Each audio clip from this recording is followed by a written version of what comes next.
Three-point defense? Yeah, structurally, are you considering doing something else, or is it an effort thing, or? There's a lot of things that went into it tonight, I felt, but there is a reason that this happens. This isn't, you only get so lucky so many times. I thought tonight, for instance, our carelessness with the ball led into some easy threes. I thought we lost our discipline defensively several times. To me, several's like 6 or 7 that led to open shots, and they hit 3 or 4 threes there. We doubled the post some and gave up one there, so that's schematic for sure. But, and then I was very conservative tonight, I thought, in the way, we had one day of practice, and so I felt like maybe I should take some of our bigger wings off a guy like Coleman Lands or even Abrams. But Abrams came in shooting 18% from 3, 17.8, and he goes 4 for 5, And so, but after he made 2, it doesn't matter if he's shooting 1%. You got to get to him. But I was really slow to maybe take my point guard off Lucas, bring a bigger wing onto Lucas, who's more of a non-threat from 3, and you just got to stay in front of him, and that hurt us too because then I put our guys in some bad situations. So I think we collectively all kind of screwed it up, and yeah.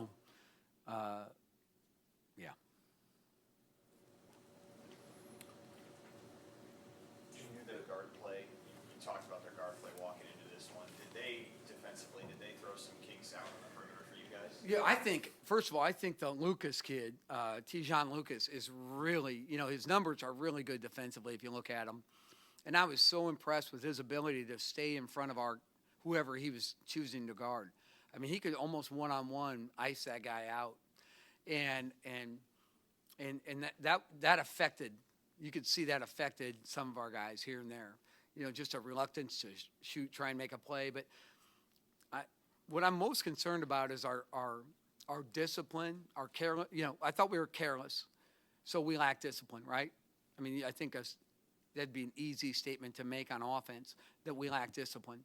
When 7 different guys have multiple turnovers, if that's how careless you are, then you're certainly not creating for others, making the extra pass, driving to create.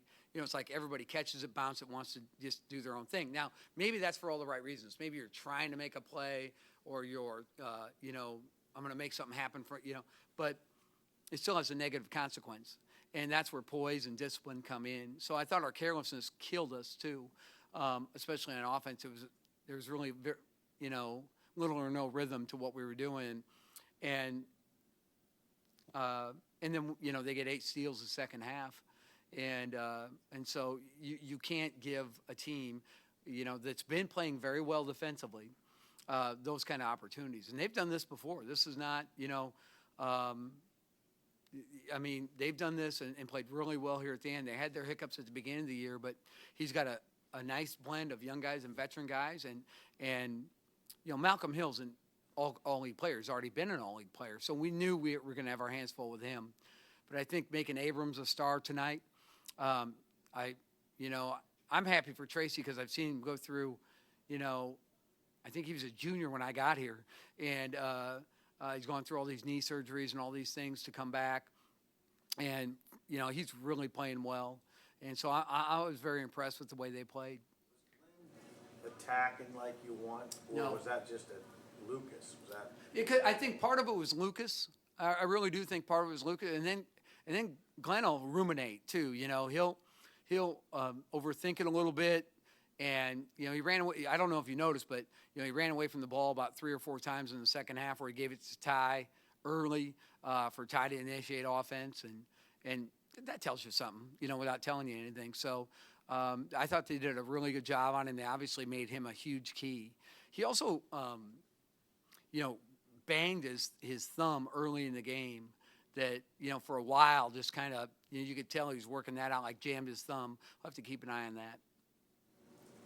But that's probably not enough to, unless there's something more serious there. But Like his aggression comes and goes a little bit during the course of the season. Has that been the case? Yeah, I mean, it's been hard for him to put multiple games in a row together, and that's something we have to improve that consistency with him, with all of our guys. Do you think you've had some of this with Pettaway and with Siobhan. Do you think guys are deferring to Ty too much on offense, or is it, I mean, have you tracked that or noticed it? Yeah, well, I don't think Ty's the same personality, and we've had other games where Glenn's taken over at the end of the game just 2 games ago, against Ohio State. I think it's more what I already said with Glenn. I do think he'll defer to Evan too. I mean, not just Ty, but Ty is bound and determined to make a play, and that can work against you too. So as we've seen previously, but tough night. But you got to credit Illinois. They played tremendous defense. They stole the ball. All the things we talked about, how well they were playing with their hands and how they're getting in gaps and turning people over. That's exactly what they did to us. And they had they ran their offense through Malcolm, where he could go isolation and get you, or he could create for others. And when he did create for others, they made you pay. Jalen Coleman-Land hit threes. For a while they went inside against Jordy on Maverick Morgan, and then certainly Tracy Abrams really hurt us. Mike said that this was kind of the point where it would be easy for guys to jump ship, but the key was the team has to stay together. I guess as a coach, what do you have to do to keep this thing from falling apart? And is that something you think can be done? We're with these guys like almost every day of the year. So for us, it's part of the journey. I don't, even though our season's coming to a conclusion, the journey's a bigger deal, right? So I don't worry about shutting down. To me, we have 3 Illinois kids who are dying to play well and tried to do too much. Roby tried to do too much early and made some defensive errors too.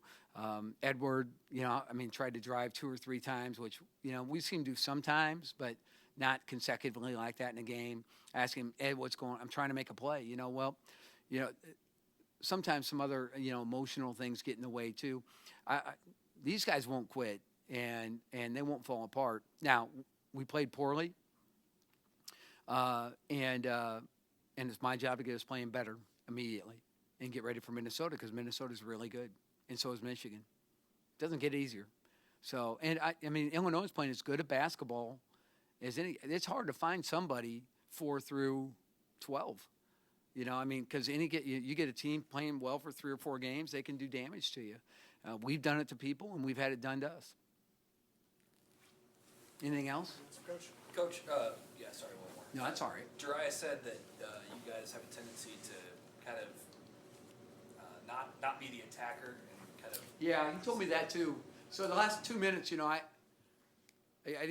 just asked. I talked to Ty and Michael and Jariah and Edward and I just said, guys, what did talk to me here? Like, do you think we were not locked? Did you feel like you're in the bad spots? What was going on? Like I told Jack, I feel like I had you chasing the wrong guys. He goes, well, I should have done. Yeah, but coach, I can do that. These kids, want to be personally accountable. And I know I skipped over on your question, but Jariah, what was your question? So what was your question again? You got to ask me. Why do you think that tends to happen? And you guys not being the attackers, instead kind of waiting. Yeah, the punch. So, Jariah said to me on the bench, coach, sometimes I think when we get punched, we're like, okay, let's just play through this. So let's just kind of manage it, instead of fighting back. I thought we only fought back for about 6 or 7 minutes in the second half, where it felt like we were really, a team that was out there running their stuff, playing defense with the vinegar and grit that we needed to, and it just didn't feel that way. Even in the first half, the score was close. It just didn't feel like we were there. And I pleaded with them. I yelled at them. I tried the whole thing tonight, but ultimately we weren't up to it. And Illinois was. And Illinois played excellent basketball, and we couldn't match it. We couldn't get them out of their rhythm. And we were too careless and lacked the discipline to do it. And we got to fix that now. All right.